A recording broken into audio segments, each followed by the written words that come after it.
Hey guys, Colorado Camperman Brian here. So as you can see, I have my painter whites on today, and that is because I am going to be applying this Dicor EPDM rubber roofing coating system on our camper's roof. So I'll put a link in the description where I bought this on Amazon, but this is a two-part system. I'm first going to be applying this cleaner activator to get the roof membrane nice and clean, and then I'm going to be putting the acrylic coating on. Now, you may be asking yourself, well, why are you doing this? Well, the roofing membranes on your camper don't last forever. Our camper was manufactured in April of 2009. So our camper has basically sat outside since then. And now granted, we have covered it for, I don't know, probably 4 or 5 years. But really, out of those 4 or 5 years, we're only covering it for, 4, maybe 5 months out of the year. So really, the roof has sat outside, exposed to the weather, UV rays, and the membrane tends to break down over time. The way that you can see if your membrane is breaking down, like with our camper, it is chalking very bad. So if, as I've been doing repairs on the camper, I kneel down or put my hand down, I bring my hand up and it's just covered in white. And if you actually apply a little bit more pressure and kind of rub the roof, you actually get some roofing compound coming off on your fingers. So it's pretty bad for sure. So that's the whole reason why I'm doing this project. Now, if you don't know for sure if you have an EPDM roof or a TPO roof, because those are the two main kinds, there's a very easy way to tell. If you take off the inside vent cover of one of your vents in the RV, you'll likely see some of your roofing membrane. If it's solid white, it's TPO. If it's white on one side, black on the other side, it's probably EPDM. I'll put a link to a video that Dicor did as far as how to determine that. It's an excellent video. Now I'll show you guys the tools that you're going to need for this project, and then I'll go ahead and show you how to apply this coating. Alright guys, here's the tools that you're going to need for this project. The first thing is a power washer. Second thing I used was an 8-foot step ladder, and then the third thing I used was my extended climb telescoping ladder. And I'll put links to all this stuff in the description as well. Another thing that I would strongly recommend, throw your paint tray away, get yourself a 5-gallon bucket and a bucket grid. You will thank me if you upgrade from a paint tray to this setup here.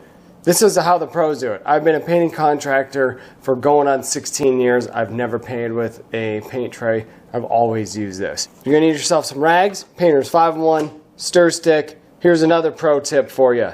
Get yourself a good quality, like a Purdy clear cut 2.5-inch angle sash brush. A lot of times I'll see people cut with a little 1-inch brush, and then they'll use like a big flat brush to work out other surfaces. 2.5 inch is a good size where you can cut with it really good, but then it still covers enough area that you can work paint in and whatnot. You're going to need yourself a roller frame and nap. This is a Purdy Marathon 1/2 inch.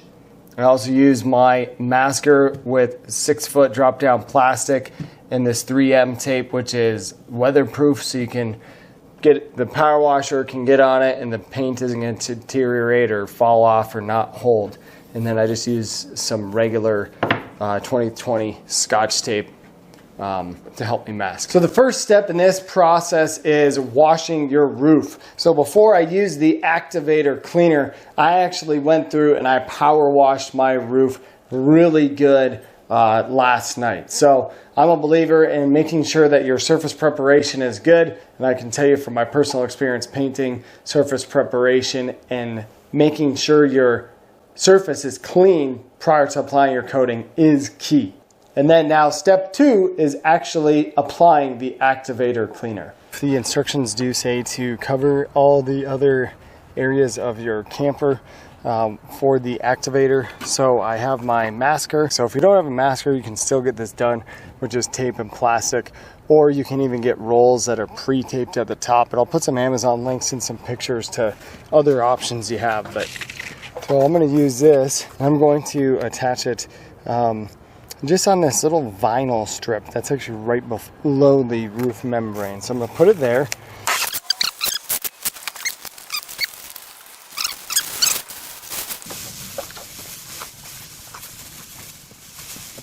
All right, so now that the camper is masked off, we're gonna go ahead and take our activator and clean our activator and put it into our little sprayer.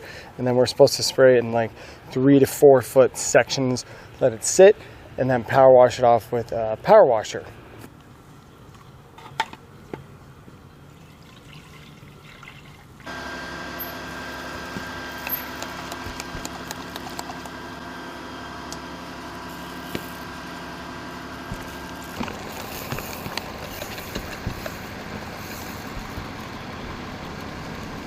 All right, so we're gonna let the activator sit on there for 15 minutes, and then we're gonna go ahead and get everything power washed up.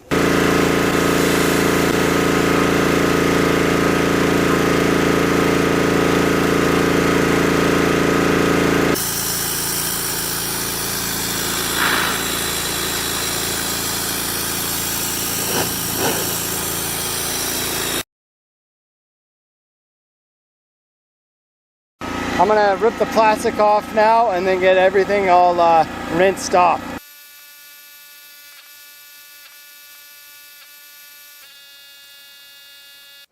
Go ahead and mix it. Oh wow, this stuff is thick. Nice. It's like pancake batter. All right, so we mixed this baby for 5 minutes. Doesn't seem like it really changed at all. Again, you can see how thick this stuff is. It's just barely coming off the stir stick. But I'm going to go ahead and dump it into my 5-gallon bucket.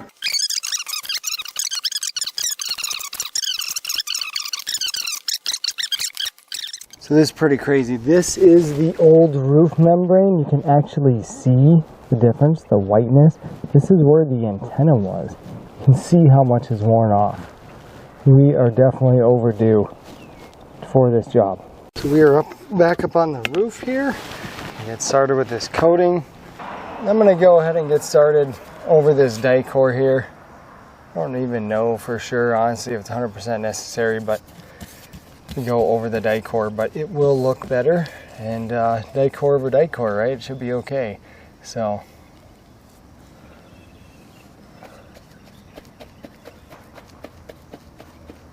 But anyways, I'm just gonna get started with my brush, and basically, if you're worried about, you know, getting excess on your sides or stuff like that, then you should probably mask it off.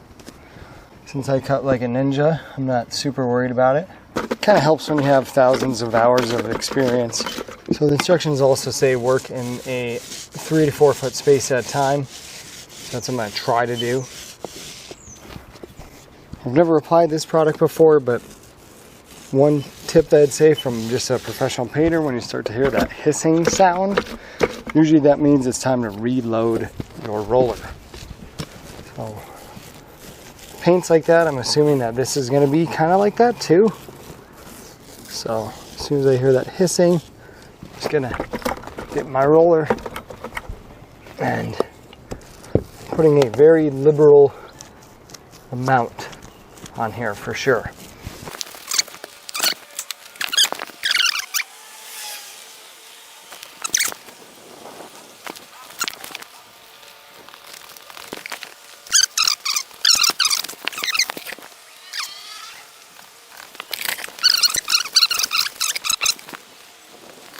Alright, well here we go. We got the first coat on. Looks pretty good.